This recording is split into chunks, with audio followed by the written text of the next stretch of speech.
Hola a todos, bienvenidos a En Clase con el Profe Ronald, el espacio donde hablamos de derecho probatorio de forma clara, práctica y cercana. Mi nombre es Ronald Sanabria, abogado litigante y profesor universitario. Hoy hablaremos de un tema clave para comprender mejor el derecho probatorio. Así que comencemos. En el último episodio hicimos una breve introducción a la regla de exclusión de prueba, analizamos su origen histórico, cómo se introdujo al ordenamiento jurídico colombiano. En el episodio de hoy vamos a ver el objeto de la regla de exclusión, sobre qué recae y cuáles son sus presupuestos de aplicación. Vamos a mirar figuras como la prueba ilícita cualificada, la prueba ilícita, la prueba ilegal, la prueba irregular, y vamos a estudiar los requisitos de procedencia como la afectación a un derecho fundamental, las relaciones de causalidad y de imputación entre el acto antijurídico y la prueba susceptible de exclusión. Espero que disfruten este capítulo que preparamos para ustedes.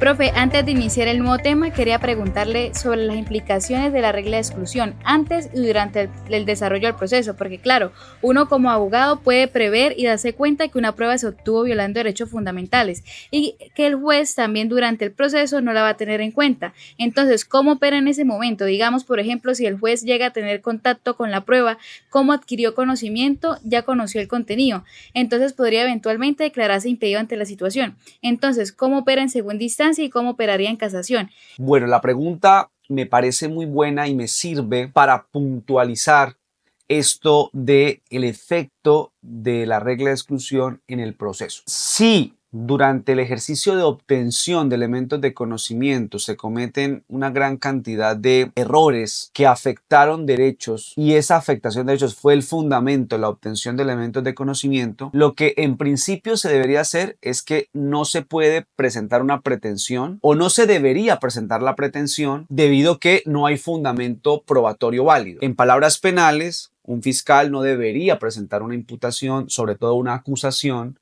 si él es consciente de que los elementos con los que cuenta son ilícitos o ilegales o, en otras palabras, susceptibles de exclusión. Lo mismo un abogado cuando presenta una demanda civil, administrativa o laboral. Si él es consciente que el material probatorio con el que cuenta, que va a solicitar, es susceptible de exclusión, pues si es estratega no debería presentar la demanda porque puede prever, puede anticiparse que el juez al momento de emitir el auto correspondiente va a aplicar la exclusión, se va a quedar sin pruebas y en consecuencia va a perder el caso. Pero bien, lo interesante es qué pasa cuando ya dentro del proceso, ya surtido el proceso, nos damos cuenta, nos percatamos de esa viabilidad de aplicar la exclusión y sobre todo la polémica está cuando esa alerta se genera después del auto de pruebas, porque si es antes del auto de pruebas no hay ningún problema, el juzgador emitirá el auto, dirá que se excluye y listo, no pasa nada. Continuamos con la actuación y el juzgador luego tomará la decisión que en derecho corresponda con el conjunto de pruebas que se hayan producido correctamente. Pero claro, la discusión está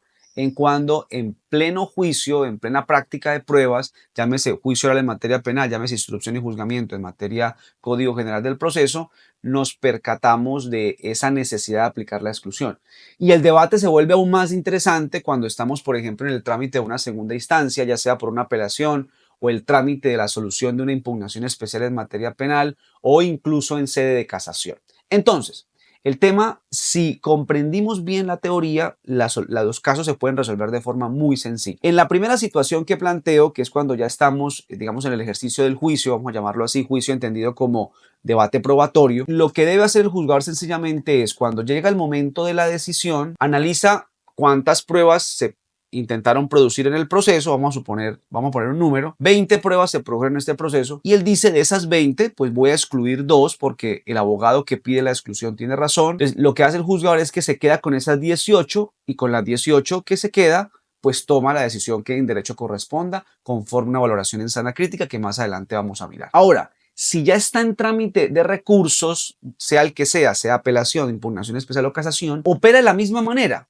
Entonces vamos a suponer que es el mismo caso y los juzgadores de segunda instancia o la Corte Suprema o el tribunal dice, bueno, aquí hay 18 pruebas según lo que pasó en instancia, pero el recurrente está diciendo que de esas 18 hay 5 que se deben excluir. Vamos a suponer que el juzgador del recurso dice tiene razón el abogado, esas 5 son susceptibles de exclusión. Y vamos a suponer que la sentencia viene condenatoria. Estamos en materia penal, pero también podría ser en otra área del derecho. Entonces lo que debe hacer el tribunal cuando resuelve la apelación sencillamente es, bueno, de esas 18, 5 voy a excluir porque se obtuvieron violando la intimidad. Me quedo con 13. Con esas 13, ¿será que puedo mantener la condena? En otras palabras, ¿será que esas 13 son suficientes para desvirtuar la presunción de inocencia y en consecuencia decir que está probado más allá de todo razonable la ocurrencia del delito y la responsabilidad penal del acusado? Si la respuesta es positiva, pues entonces, ¿qué va a hacer el tribunal? Pues va a confirmar la decisión, porque hay mérito para confirmar, teniendo en cuenta las 13 restantes, que las 13 son correctas, son jurídicamente bien producidas. Si en cambio el juzgador dice no, resulta que esas 5 que excluí, hay elementos fundamentales que son determinantes a nivel probatorio para demostrar la responsabilidad, y al quitarlas y al excluirlas y al aplicar la prohibición de valoración, ya no tengo prueba suficiente para efectos de mantener la condena, pues lo que se debe hacer, por supuesto, es revocar la decisión, y en su lugar emitir una decisión de absolución. Ahora, sobre el otro contenido de la pregunta, que me parece que es, por supuesto, el más complejo, y es qué hacer en esos casos en donde realmente la prueba que existe es una prueba que se debe excluir porque se obtuvo incorrectamente, pero nos cuesta a nivel de justicia porque observamos que vamos a tomar una decisión que se asocia con la impunidad, ¿no? Entonces, realmente lo que tenemos que hacer es preocuparnos muy bien por aplicar de forma correcta los presupuestos configurativos de la exclusión, es decir, cuándo realmente hay mérito para aplicar la exclusión. Y el último tema que vamos a abordar sobre la regla de exclusión, que son los llamados criterios exceptivos orientadores de la aplicación de la regla de exclusión, que a continuación los vamos a estudiar. Bueno, entonces, si ya comprendimos bien la regla de exclusión, entonces vamos a proceder a preguntarnos sobre qué recae la regla de exclusión y cuándo procede. Sobre qué recae, habría que hacer 2 comentarios. Un comentario sobre propiamente el objeto y otro comentario sobre conceptos. ¿Cuáles son las palabras que utilizamos en Colombia para hacer referencia a ese objeto? Sobre el objeto, yo no me quiero enredar en este momento con la idea de si sobre la fuente de prueba, el medio de prueba, sobre la prueba, sobre el dato de prueba, digamos, esa conceptualización que vimos. Lo importante aquí es entender que el objeto de la regla de exclusión no es el proceso, no son las actuaciones procesales, sino es la prueba. La prueba entendida simplemente como un elemento de conocimiento, un elemento que nos brinde información sobre la realidad. ¿Y por qué prefiero el elemento de conocimiento? Para resaltar que esta figura opera en cualquier fase del proceso, ante cualquier tipo de decisión y ante cualquier juez. Entonces, por ejemplo, si estamos ante un juez de control de garantías, pues el juez de control de garantías, si le ponen de presente un elemento de conocimiento y pretende el fiscal que se utilice para emitir una decisión, por ejemplo, de medida de aseguramiento, por supuesto, el juez de control de garantías puede y debe aplicar la exclusión sobre ese elemento de conocimiento, al margen de que no lo llamen prueba, pero se debe excluir. Lo mismo si en materia civil, en el campo de una petición de medida cautelar con la demanda, se fundamenta en un elemento que el juzgador observa que es susceptible de exclusión, al margen de si se le va a llamar prueba o no, es un elemento de conocimiento y el juzgador puede y debe aplicar la figura de exclusión al momento de emitir el auto de decisión sobre la medida cautelar. Entonces, conclusión, el objeto sobre que recae la exclusión son los elementos de conocimiento y no los actos procesales. Ahora, ¿cuáles son los conceptos que se han ido afianzando y hoy en día son prácticamente una realidad en Colombia para hacer referencia a ese objeto? Miren, hay 2 expresiones que son las más utilizadas. Por un lado, la expresión prueba ilícita y por el otro, la expresión prueba ilegal. Yo le voy a agregar otras 2 expresiones que tal vez no están expresamente mencionadas por la jurisprudencia, pero creo que bajo una lectura entre líneas, bajo una lectura un poco más esquemática, las cortes sí la han reconocido. En la parte de abajo, es decir, más abajo que prueba ilegal, vamos a hablar de prueba irregular. Ya ahorita explicaré qué significa. Y en la parte de arriba, es decir, por encima de prueba ilícita, y cuando digo encima significa que tiene una connotación mayor, y ya lo veremos por qué, vamos a hablar, y este nombre sí que me lo inventé, prueba ilícita cualificada. Estos nombres inventados, pues por supuesto, tienen una funcionalidad o una intención de servir como marco de comprensión del fenómeno. Ustedes son los que tienen que juzgar si les sirve o no les sirve para comprender lo que sucede con la idea de la exclusión.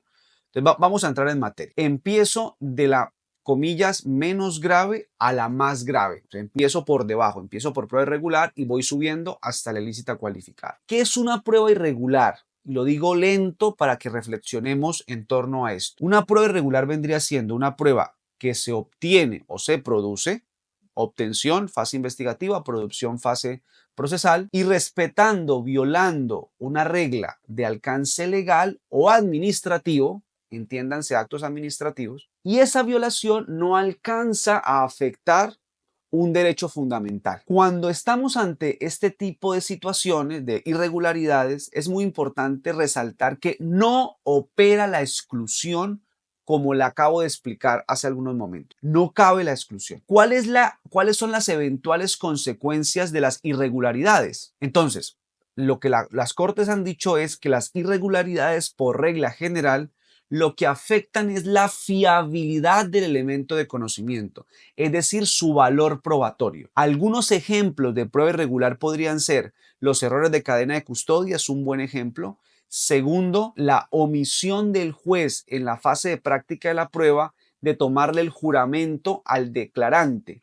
Ustedes deben saber desde ya que toda persona cuando va ante un juez a rendir declaración debe jurar decir la verdad. Los códigos expresamente lo contemplan.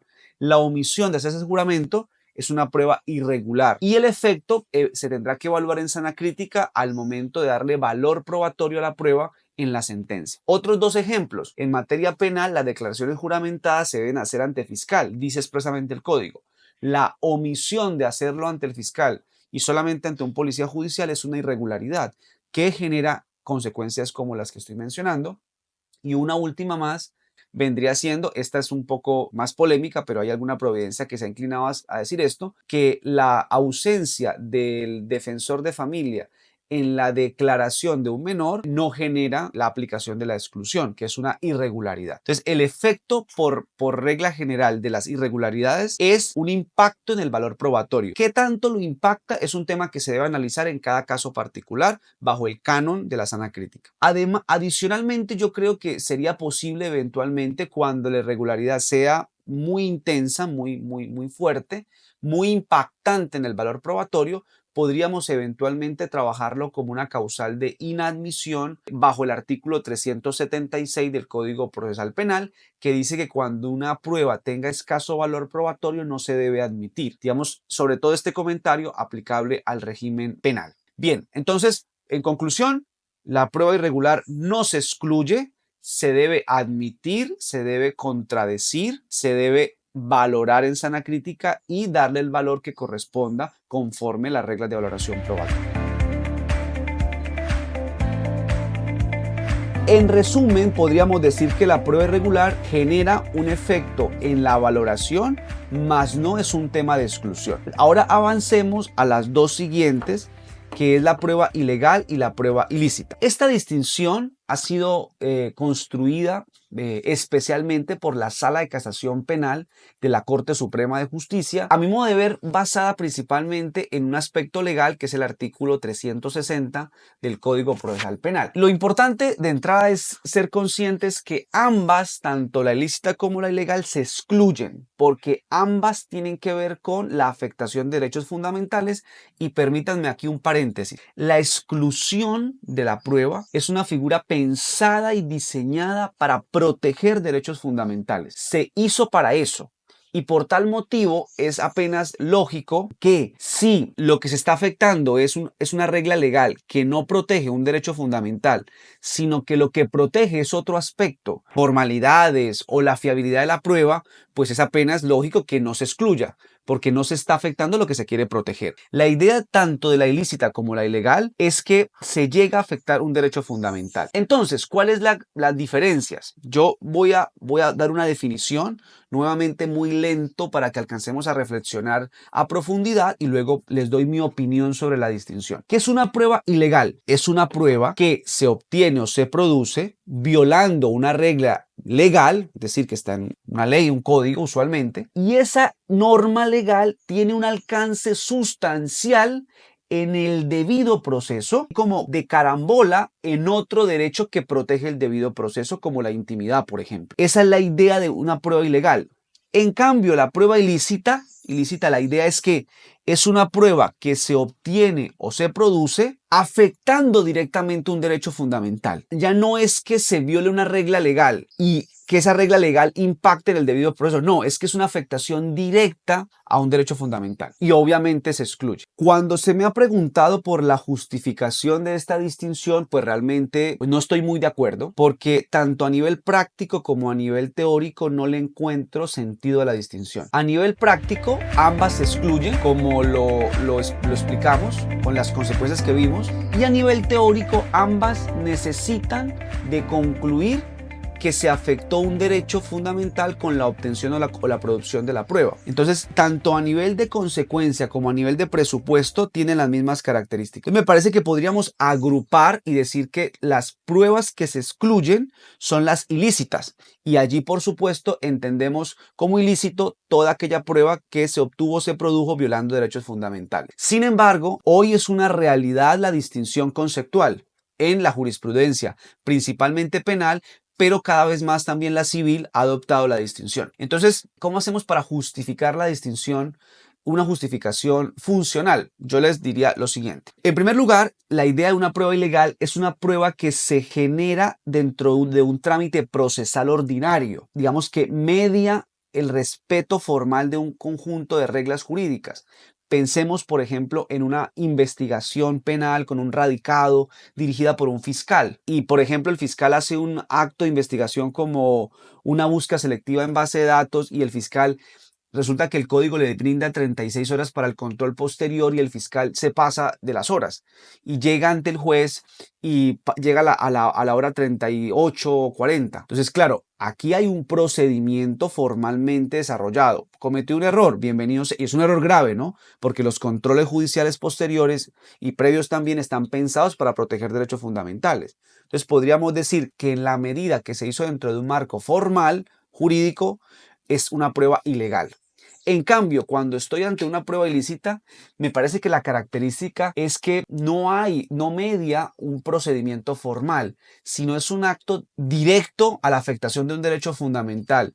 Por ejemplo, pensemos en interceptación de llamadas realizadas por militares o pensemos, por ejemplo, en actuaciones investigativas por militares. No hay ninguna norma en el ordenamiento jurídico que habilite a un militar a hacer actos como, por ejemplo, agentes encubiertos o registros de allanamientos. Y en consecuencia, esa actuación sería abiertamente ilícita. O, por ejemplo, cuando lo hace un particular, que no lo hace dentro del marco de un procedimiento, sino lo hace de forma directa. E incluso hay algunas sentencias que cuando ejemplifican la prueba ilícita ponen la comisión de delitos, como interceptar llamadas de forma ilícita, como por ejemplo el falso testimonio, como por ejemplo constreñimiento ilegal para que un testigo diga una u otra cosa. Entonces, si se fijan, ahí no media un procedimiento formal. Ahora, en términos argumentativos, ¿cuál vendría siendo la diferencia? Yo pienso que la prueba ilegal implica al abogado que la va a pedir o al juez que la va a aplicar una carga argumentativa mayor, porque tiene que explicar por qué la regla legal que ha sido quebrantada realmente tiene un alcance sustancial. De alguna manera es una carga de explicación o de argumentación de cómo esa regla está diseñada para proteger derechos fundamentales y por qué su incumplimiento en el caso en concreto efectivamente lo generó. En cambio, cuando estoy ante una ilícita, pues no hay problema, porque se parte la base por una cuestión casi que de notoriedad, que el acto afectó un derecho fundamental. Me paso rápidamente a la última y aquí viene la pregunta del parcial, la pregunta corchadora. Recuerdan ustedes que yo les dije que por regla general la exclusión no afecta la validez del proceso, es decir, que no se tiene que anular la actuación cuando estamos ante un fenómeno de exclusión probatoria, pero siempre hay excepciones. La excepción es lo que se puede denominar, insisto, es una palabra que yo propongo, una expresión que yo propongo, prueba ilícita cualificada. Esta figura fue inventada por la Corte Constitucional en la sentencia C-591 del año 2005. En esa sentencia, la Corte Constitucional dijo que por vía de excepción, cuando la prueba se obtenga bajo situaciones como por ejemplo de tortura, de desaparición forzada o de ejecuciones extrajudiciales, en estos casos no solamente se debe excluir los elementos que se obtuvieron, obviamente, sino además se debe anular toda la actuación procesal y, dice la Corte, se deben cambiar los funcionarios que adelantaron la actuación procesal en caso de que se vaya a reanudar o se vaya a volver a realizar las actuaciones procesales sobre ese caso. Cuando dice funcionarios, aunque la Corte no lo aclara, pues entenderíamos que son tanto jueces, fiscales, procurador, policía judicial. La idea es que lleguen personas nuevas que tengan toda la precaución para evitar al máximo la comisión de este tipo de comportamiento. Pero insisto, esto es por vía de excepción. Un comentario adicional.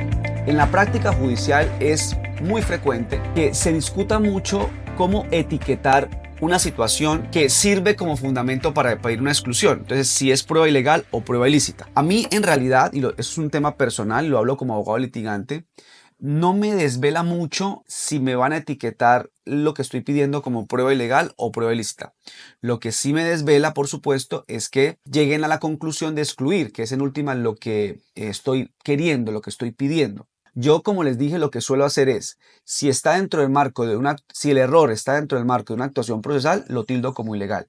Si está por fuera, entonces lo llamo ilícito. Les pongo algunos ejemplos en donde yo he logrado que se aplique la exclusión en una u otra figura. En la prueba ilegal, todo lo que tenga que ver con controles posteriores, ya sea que se hayan omitido o ya sea que se hayan hecho en un tiempo incorrecto, lo tildo como prueba ilegal. Por ejemplo, también situaciones como evidencias que debían encontrarse por búsqueda selectiva en base de datos y eso requería control previo y el fiscal lo obtuvo directamente por lo que llaman OPJ, órdenes a policía judicial, es decir, sin control previo, para mí es una ilegalidad porque mal o bien el fiscal lo está haciendo dentro de un trámite procesal, dentro de la indagación o la investigación, que lo está haciendo mal, de acuerdo, pero lo está haciendo dentro de una formalidad y por tal motivo es ilegal. Cuando he tenido estos casos, los jueces han reaccionado, han aceptado que se trata de ilegalidades. Cuando he aplicado ilicitudes, sencillamente en dos casos. Uno, cuando se presentó una grabación telefónica que fue interceptada sin orden previa de fiscal por parte de un policía sin ningún tipo de orden emitida, insisto, ni por un fiscal ni por un juez. En la medida que lo hizo dentro de una actuación supuestamente preventiva, no investigativa judicial, entonces es una prueba ilícita. Y en la otra situación es un caso en donde se realizó un ingreso a una vivienda sin mediar orden de fiscal. Se hizo un registro de allanamiento sin orden de fiscal. Entonces, bajo ese entendido, como no estaban los presupuestos para ingresar a ese lugar, no había una formalidad, no había un caso, entonces lo tildé de prueba ilícita y efectivamente la judicatura lo llamó de esa manera. Un comentario ya final. Ojo, el acto es ilegal o es ilícito, pero lo que vamos a excluir es la prueba, ¿no? Lo que finalmente importa es lo que se haya obtenido en esas llamadas, en ese registro de allanamiento, y lo que yo pido que se excluyan no es propiamente la actuación, porque la actuación ya ocurrió. Lo que quiero es que esas llamadas, ese celular, ese computador encontrado, se excluya del expediente. Bien, vamos a resolver algunas inquietudes. Profe, es que yo recuerdo haber visto en un video de un profesor que sabe derecho disciplinario, él decía que si en materia disciplinaria se grababa de forma oculta, o sea, sin permiso de un funcionario público, eso podría generar ilegalidad de solicitudes, pero pues no se distingue entre una cosa y la otra. Es como si fuese lo mismo. Quisiera que por favor nos aclarara esa distinción entre ilegalidad e ilicitud. Bueno, pues muy interesante. Lo primero que habría que analizar es el autor de ese video, la persona que hizo el video, cómo conceptualiza el tema de prueba ilícita o prueba ilegal, ¿no? Es lo primero. Más allá de eso, yo diría que estoy de acuerdo con lo que dice. Ahora, una grabación tomada de forma subrepticia, de forma oculta, en el marco del ejercicio de la función pública es una prueba ilícita. Efectivamente. ¿Por qué? Porque siguiendo nuestra conceptualización, es algo que se hizo por fuera de un trámite procesal y por supuesto afectó indebidamente el derecho fundamental a la intimidad de esa persona que está siendo procesada disciplinariamente. Entonces, incluso siguiendo la conceptualización clásica de diferenciar entre ilícito y ilegal, me parece que el término correcto es ilícita. Ahora, sobre el otro punto que es más discutido, y es cómo podría hacerse para que esa grabación termine teniéndose en cuenta dentro de un trámite procesal. Eso lo vamos a ver en las excepciones o criterios a la aplicación de la regla de exclusión. Pero el punto para responder la pregunta es claro. Si la persona a la que se le afectó el derecho a la intimidad va al proceso, que es el disciplinado, y confiesa, acepta la comisión de la falta, o incluso, vamos a suponer, no confiesa la comisión de la falta, sino sencillamente acepta que esa grabación es de él y expresamente dice que desea que se tenga en cuenta dentro del proceso judicial, uno podría hablar de lo que llaman una ratificación de la prueba, que es una especie de validación por el sujeto que se le afectó el derecho fundamental. Y a partir de ahí decir que aunque se le afectó el derecho fundamental inicialmente, ya luego él acepta que eso haya ocurrido, no tiene problema y pide expresamente que se tenga en cuenta dentro del expediente. Bajo ese entendido, estaría de acuerdo que pudiese utilizarse esa grabación. Pero es muy importante que medie la voluntad del afectado, expresamente. Si no media la voluntad del afectado, me parece que sería imposible hacerlo y debería excluirse el elemento de conocimiento. ¿Cómo opera en otras áreas? Pues pensaría que el razonamiento es el mismo. No hay una distinción.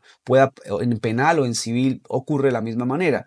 Piensen en civil, una grabación tomada de forma oculta para efectos de demostrar una deuda, lo típico, ¿no? Me debe, yo no le firmé letra de cambio, entonces voy a forzar una grabación oculta para demostrar que él sí me debe. Entonces las personas van al proceso judicial y en el proceso judicial dicen, sí, esa es mi voz, yo acepto que le debo y lo que pasa es que no he podido pagar. Entonces, aunque la prueba es ilícita porque se obtuvo violando derecho fundamental a la intimidad, como él ratificó, como él la aceptó, eso permite su ingreso. Bien, buena pregunta. Profe, con su respuesta yo le cuento un poquito más sobre lo que el maestro de Derecho Disciplinario mencionaba. Era un caso en donde una persona natural grabó de forma oculta a un servidor público que al parecer estaba cometiendo una falta disciplinaria. Entonces, lo que decía el maestro es que aquí, como estaba grabando la falta disciplinaria, no se aplicaba la exclusión y que lo mismo concluyó la Procuraduría y los diferentes órganos que hacen la potestad disciplinaria, que no aplicaba la regla. ¿Qué opina usted de esta forma de resolver el caso? Bueno, excelente. Y fíjese que ya aquí usted me da muchas variables adicionales. Ya es distinto casi que el caso en términos al menos de análisis de la clase. Desde hace muchos años, la jurisprudencia colombiana, y eso viene de la Sala de Casación Penal, ha dicho que la víctima puede, con el fin de obtener elementos de conocimiento para soportar los hechos a los que está siendo sometida, generar grabaciones sin el consentimiento, sin previo aviso o de forma oculta o subrepticia de su agresor, del victimario, del delincuente o de la persona que está cometiendo la falta disciplinaria. Esto por cuanto es un derecho fundamental a la víctima, la justicia. Y para obtener justicia necesita elementos de conocimiento que acredite lo que está ocurriendo. Bajo ese entendido, si quien grabó es una víctima o es una persona que está viéndose afectada con el comportamiento irregular del funcionario público, puede grabar de forma oculta y ese elemento ya no va a ser considerado ni ilícito ni legal, ninguno de los dos, en la medida que su fundamento es normativamente válido conforme el precedente judicial de la Corte Suprema de Justicia. Fíjese que ya aquí ni siquiera tendríamos que hablar de prueba ilícita. Es una prueba legal, es una prueba correcta en la medida que se hizo bajo un fundamento normativo que es la búsqueda de elementos de conocimiento por parte de la víctima. Pero aclaro algo, esa regla está pensada para las víctimas, no está pensada para personas particulares, por ejemplo un tema civil. Ahí sí no se podría traer ese tipo de criterios. Pero insisto, vamos a profundizar en esto cuando hablemos de las excepciones a la regla de exclusión. exclusión. Último tema de este episodio, porque ya nos está saliendo bastante extenso y más bien dejaremos para el siguiente el análisis de la exclusión derivada o refleja y los criterios exceptivos. Lo último que quiero que hablemos es cuáles son los presupuestos configurativos de la prueba ilícita o ilegal. Digamos, ya haciendo un resumen, diríamos, la regla de exclusión procede contra la prueba ilícita o la prueba ilegal. Pero, profesor, ¿cuándo una prueba cumple las condiciones para poder ser tildada de ilícita o ilegal? En resumen, yo quiero que se lleven la idea de afectación a derechos fundamentales. Eso es clave. Pero vamos a dividir un poquito más esa expresión, vamos a fragmentarla en 5 requisitos. En primer lugar, debe haber, por supuesto, un acto, voy a llamarlo contrario a derecho. Y parece una obviedad, pero si la afectación al derecho fundamental se hizo conforme a derecho, pues entonces no se puede aplicar la exclusión. Por ejemplo, en el caso que hace un momento analizamos, o supongamos otro, una intercepción telefónica. Entonces, interceptan el teléfono, pero hay una orden emitida por un fiscal. Pues obviamente, y correctamente emitida, obviamente me están afectando mi derecho fundamental, pero lo están haciendo correctamente. En consecuencia, nunca va a poder proceder la exclusión. Primer requisito, acto contrario a derecho. Segundo requisito, afectación de un derecho fundamental. Ya ustedes saben que por el hecho de que sea contrario a derecho no significa necesariamente que se afecte un derecho fundamental. El ejemplo, la cadena de custodia. Por ejemplo, la omisión del fiscal estar en una declaración juramentada. Un acto de investigación de declaración juramentada. Es un acto contrario a derecho porque respeta una regla del código, pero no afecta un derecho fundamental. Si lo afecta, pues obviamente decimos se cumple ese requisito, avancemos. Tercer requisito, que parece obvio, pero hay que mencionarlo, es la identificación de un elemento de conocimiento. Recuerden ustedes que la exclusión no procede contra los actos de investigación que ocurrieron o la actuación procesal. Procede contra un elemento de conocimiento puntual y particular. Hay que identificar sobre qué va a recaer la regla de exclusión, sobre qué elemento va a afectar. Estos 3 me parece que ya los hemos dicho. Ahora vienen el cuarto y el quinto, que tal vez es una novedad. El cuarto es lo que yo voy a llamar una relación de causalidad entre el acto contrario a derecho y el elemento de conocimiento. Y el quinto vendría siendo una relación de imputación que, nuevamente, ¿entre qué? Entre el acto contrario a derecho y el elemento de conocimiento. ¿Cómo así que causalidad de imputación, profesor Ronald? Muy sencillo. Recuerden sus clases de teoría del delito o sus clases de responsabilidad civil. La causalidad es una cuestión natural. Entonces tendríamos que evaluar, preguntarnos, ¿será que la prueba se obtuvo o se produjo en razón causal al acto contrario a derecho? Es decir, la existencia material o jurídica de la prueba se explica en razón al acto contrario a derecho que estoy analizando. Si digo que sí, entonces estaremos ante la causalidad. La imputación ya no es algo natural, no es un juicio del ser, sino es una valoración, es algo normativo. Recuerden la expresión imputación objetiva que los penalistas tanto han analizado. Pues aquí ocurre algo parecido. Ya no me pregunto si hay una relación de necesidad natural entre una cosa y la otra. Es decir, si la prueba se explica en razón al acto. No, ya sé que sí se explica en razón al acto. Lo que me pregunto es si se justifica excluir el elemento de conocimiento en razón al acto que estoy analizando, al acto contrario de derecho. Y esa justificación es una cuestión valorativa. Claro, la pregunta del millón es, profesor, ¿cuándo no hay imputación y cuándo no hay causalidad? Y esto se vuelve más importante bajo el régimen, que es lo que vamos a ver en el siguiente episodio, de la prueba refleja, derivada o la teoría del árbol ponzoñoso o envenenado, que permítanme hacer una pequeña introducción. ¿Por qué esto se vuelve interesante? Porque cuando hay un acto contrario a derecho, voy a llamarlo así, un acto contrario a derecho, pues a partir de ahí, vamos a suponer, se encuentra evidencia número 1. El acto contrario a derecho es que se le toma una declaración a un familiar del acusado sin recordarle o sin advertirle que tenía el derecho a guardar silencio y no autoincriminar a su familiar. Esta persona da una información muy importante, vamos a llamarlo evidencia número 1. A partir de esa evidencia número 1, la fiscalía realiza un acto de investigación 2 y ese acto de investigación consiste en hacer un registro de allanamiento. Hacen un registro de allanamiento y encuentran evidencia número 2, evidencia número 3 y evidencia número 4. Encuentran esas 3 evidencias nuevas y hacen otro acto de investigación. Entonces, acto de investigación 2 o 3. Y a partir de ahí encuentran nueva evidencia. Entonces, la pregunta es ¿qué se excluye? ¿Solamente la evidencia número 1 o toda aquella que se derive de esa evidencia? Entonces, lo que se ha dicho es que según la teoría del árbol ponzoñoso envenenado, es viable y se debe excluir todos los elementos de conocimiento. Pero si eso es así, entonces hay que establecer una relación de causalidad ya no solamente entre el acto contrario a derecho y la evidencia 1, que es la inmediatamente encontrada, sino sobre todo aquello que haya ocurrido posteriormente, tanto causalidad como imputación. Eso es lo que se llama la teoría o el régimen de exclusión refleja o derivada, o en Estados Unidos se ha denominado la teoría del árbol ponzoñoso envenenado. Una metáfora pues que hace referencia a que si las raíces tienen veneno, pues ese veneno se transmite no solamente al tronco, sino a todos sus frutos. Y va a ser el tema central del siguiente episodio. Pero claro, lo que ha generado mucha discusión es que puede generar una impunidad tremenda esta figura y por tal motivo se han ido creando excepciones o criterios que atenúan el efecto de este tipo de exclusión. Bueno, nos vemos en una próxima ocasión. Y hasta aquí el episodio de hoy en Clase con el Profe Ronald. Espero que les haya resultado útil y claro. No olviden que pueden profundizar en este y otros temas en los apuntes de clase disponibles en rzanabria.co y seguirnos en nuestras redes sociales para más contenido. Nos escuchamos en el próximo episodio. Hasta pronto.